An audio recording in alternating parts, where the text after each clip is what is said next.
je suis ému de l'opportunité qui m'est donnée de m'adresser à vous, chers Ivoiriens, à propos d'un sujet aussi délicat et aussi tabou de notre nation qu'est la question d'acheter de la vie. Quiconque voudrait en parler, haut et fort, est frappé de stupeur, frappé de frayeur, frappé d'effroi et frappé d'emprisonnement. Et pourtant, il faut qu'on en parle. Et c'est mon rôle en tant que secrétaire général national, ayant reçu plein pouvoir du bureau exécutif national de l'association, d'en parler à ce moment solennel qui m'est présentement donné. La flambée des prix est à son compte. Le peuple ivoirien est touché de plein fouet. Et il murmure à longueur de journée et sa souffrance est loin, vraiment loin d'être finie. Que se passe-t-il vraiment dans ce pays? J'ai pour rôle donc de décrier, de dénoncer, d'indexer notre véritable ennemi et de faire des propositions de solutions pour le bien-être du peuple ivoirien et du consommateur ivoirien. Je vous prie donc d'être patient à l'écoute de mon présent discours. Les médicaments et nos pharmacies. Paracétamol, médicament grand public, est passé de 100 francs à 200 francs sous nos nez et à nos bas sans problème. L'amoxicilline, médicament grand public, est passé de 300 francs à 600 francs et aujourd'hui 900 francs sans problème. Les gens ne se contentent pas d'une augmentation de 10%, de 20%, de 30% ou à la limite de 50%, mais des augmentations de 100%, voire de 200%. Et même les prix des médicaments varient d'une pharmacie à une autre désormais. Voyez-vous, les pharmaciens, les médecins préfèrent nous proposer et nous vendre des médicaments très chers de leur rayon pour faire un max de profit sur le dos du peuple que de proposer ceux ayant les mêmes molécules et qui sont jugés très moins chers et qui sont également disponibles dans leur rayon. C'est vraiment dommage. Tous veulent se faire de l'argent rapide au détriment du pauvre peuple, au détriment du pauvre consommateur. Nos hôpitaux dits publics. Je le dis et je le répète.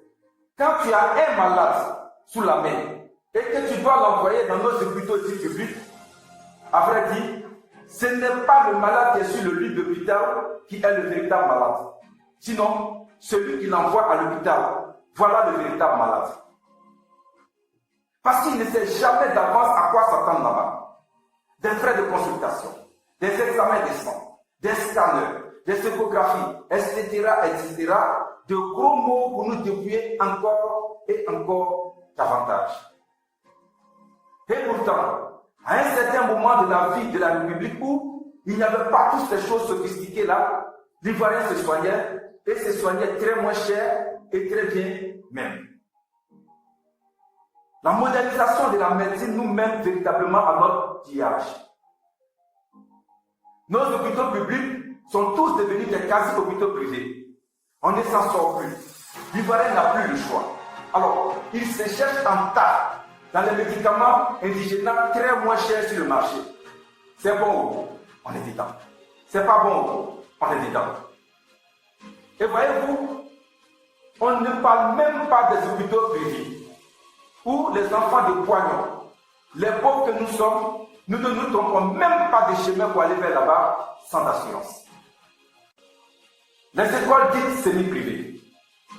Voyez-vous, chers Ivoiriens, dans les écoles dites semi-privées, où nos enfants sont des affectés de l'État, quand ils vont te dire les frais d'inscription là, c'est là que tu te rends compte de tout ton malheur. Ton enfant a eu son examen, CEP, BPC, PAC, tu es content, et tu es très content même, mais à la rentrée, ta migraine ne finit jamais. Des frais d'inscription exorbitants pour des élèves que l'État doit reverser les frais de formation à l'école semi-privée, de véritables arnaques à la nation. Alors, soit les frais de formation pour les affectés de l'État leur sont reversés par l'État, et dans ce cas, c'est l'État qui fixe et qui harmonise désormais les frais d'inscription de ces dites écoles, ou soit c'est cette dite école elle-même qui fixe les frais d'inscription et il n'y aura plus de reversement des frais de formation de l'État. Et par conséquent, qu'ils enlèvent le nom de semi-privé sur leur établissement et que leur école soit tout simplement appelée école privée. Les fournitures d'élèves. Avant, quand on partait à l'école, tu pouvais garder tes anciens livres pour ton petit frère qui te suit. Et même pour celui qui n'était pas encore né. Lui, il naît et il vient trouver le livre là. Et c'est encore valable.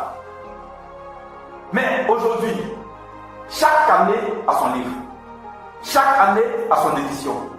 Tu n'as pas qu'à de dire que tu vas laisser ton livre et crois que ton petit frère pourra prendre ça après toi. Mon frère, tu mens.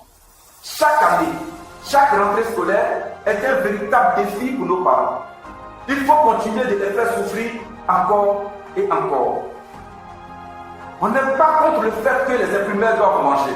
Mais trop manger jusqu'à trop se rassasier, sachez que c'est au détriment du pauvre peuple, au détriment du pauvre consommateur. Et il faut revoir cela.